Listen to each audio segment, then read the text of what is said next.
Friends, ನಮಸ್ತೆ ಎಲ್ಲರಿಗೂ. Welcome to ಭಕ್ತಿ ಭಂಡಾರ ಯೂಟ್ಯೂಬ್ ಚಾನಲ್. ಫ್ರೆಂಡ್ಸ್, ಇವತ್ತಿನ ವಿಡಿಯೋದಲ್ಲಿ ಶ್ರಾವಣ ಮಾಸದಲ್ಲಿ 3 ದಿನಗಳ ಕಾಲ ಪ್ರಮುಖವಾಗಿ ರಾಯರ ಆರಾಧನೆಯನ್ನು ಆಚರಣೆ ಮಾಡ್ತೀವಿ. ಈ ವರ್ಷ ರಾಯರ ಆರಾಧನೆಯನ್ನು ಯಾವ ದಿನಗಳಲ್ಲಿ ಮಾಡಬೇಕು, ಪೂರ್ವಾರಾಧನೆ ಯಾವತ್ತು, ಮಧ್ಯಾರಾಧನೆ ಯಾವತ್ತು, ಹಾಗೆ ಉತ್ತರ ಆರಾಧನೆ ಯಾವತ್ತು ಎನ್ನುವ ವಿಷಯವನ್ನು ಇವತ್ತಿನ ವಿಡಿಯೋದಲ್ಲಿ ತಿಳಿಸ್ಕೊಡ್ತಾ ಇದ್ದೀನಿ. ಶ್ರೀ ರಾಘವೇಂದ್ರ ಗುರುಗಳು 17ನೇ ಶತಮಾನದ ಮಹಾಸಂತರು ಅಂತಲೇ ಹೇಳ್ಬೋದು. ರಾಯರು ಸ್ವಶರೀರವಾಗಿ ಬೃಂದಾವನವನ್ನು ಪ್ರವೇಶಿಸಿದ ದಿನವನ್ನು ಸ್ಮರಣಾರ್ಥಕವಾಗಿ ಪ್ರತಿ ವರ್ಷ ಶ್ರಾವಣ ಮಾಸದಲ್ಲಿ ಗುರುಗಳ ಆರಾಧನೆಯನ್ನು ಮಾಡಲಾಗುತ್ತೆ. ಈ ಆರಾಧನೆ ಪ್ರಮುಖವಾಗಿ 3 ದಿನಗಳ ಕಾಲ ನಡೆಯುತ್ತೆ.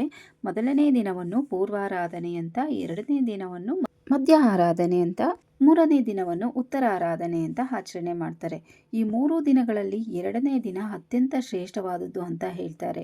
ಯಾಕೆ ಅಂದರೆ, ಮಧ್ಯಾರಾಧನೆ ಯಾವತ್ತು ನಡೆಯಿತೋ ಆವತ್ತಿನ ದಿನವೇ ರಾಯರು ಬೃಂದಾವನವನ್ನು ಪ್ರವೇಶ ಮಾಡಿದ್ರು ಅನ್ನೋ ಕಾರಣಕ್ಕೆ ತುಂಬಾ ಶ್ರೇಷ್ಠವಾದ ದಿನ, ತುಂಬಾ ಪುಣ್ಯವಾದ ದಿನ ಅಂತ ಕೂಡ ಹೇಳಲಾಗುತ್ತೆ.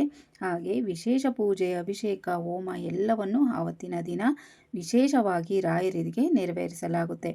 ರಾಯರ ಮಠಗಳಲ್ಲಿ ದೇಶಾದ್ಯಂತ ರಾಯರ ರಥೋತ್ಸವ, ಅನ್ನದಾನ ಎಲ್ಲವನ್ನು ನಡೆಸಲಾಗುತ್ತೆ.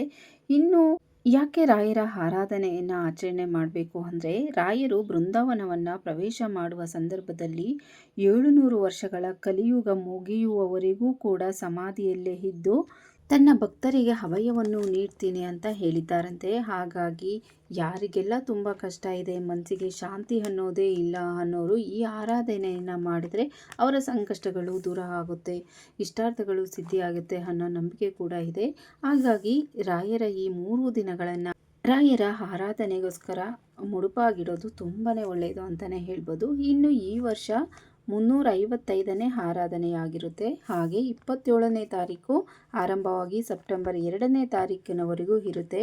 ಆದರೆ ಪೂರ್ವಾರಾಧನೆ, ಮಧ್ಯಾರಾಧನೆ, ಉತ್ತರ ಆರಾಧನೆ ಈ 3 ದಿನಗಳು ಪ್ರಮುಖವಾಗಿ ಆಚರಣೆ ಮಾಡೋದ್ರಿಂದ ಪೂರ್ವಾರಾಧನೆ ಬಂದು ಆಗಸ್ಟ್ 28ನೇ ತಾರೀಕು ಶುಕ್ರವಾರ ಇದೆ, ಮಧ್ಯಾರಾಧನೆ 29ನೇ ತಾರೀಕು ಶನಿವಾರ ಇದೆ, ಹಾಗೆ ಉತ್ತರ ಆರಾಧನೆ ಆಗಸ್ಟ್ 30ನೇ ತಾರೀಕು ಭಾನುವಾರ ಇದೆ.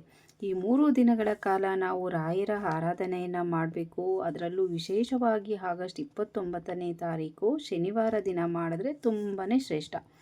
ಹಾಗಾಗಿ ನೀವು ಮನೆಯಲ್ಲಿ ರಾಯರ ಆರಾಧನೆಯನ್ನು ಮಾಡ್ತೀವಿ ಅನ್ನೋದಾದರೆ, ಏನು ಅದ್ದೂರಿಯಾಗೇ ಮಾಡಬೇಕಪ್ಪ, ಅದು ಇದು ಅದನ್ನು ತಂದು ಇದನ್ನು ತಂದು ಮಾಡಬೇಕು ಅನ್ನೋ ಏನೂ ಅವಶ್ಯಕತೆ ಇಲ್ಲ. ನಿಮ್ಮ ಕೈಲಿ ಎಷ್ಟು ಸರಳವಾಗಿ ಸಾಧ್ಯವಾಗುತ್ತೋ ಅಷ್ಟೇ ಸರಳವಾಗಿ ಆ ರಾಯರ ಆರಾಧನೆಯನ್ನು ಮಾಡಿ.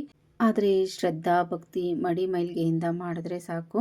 ಇನ್ನು ಈ ಆರಾಧನೆ ದಿನ ನೀವೇನಾದರೂ ಸಂಕಲ್ಪ ಇದ್ದರೆ ರಾಯರ ಬಳಿ ಅದನ್ನು ಹೇಳ್ಕೊಂಡು ನೀವು ಮುಡುಪು ಕಟ್ಟೋಂಗಿದ್ರು ಕಟ್ಬೋದು. ತುಂಬಾ ಒಳ್ಳೆಯದು ಅಂತಲೇ ಹೇಳ್ಬೋದು.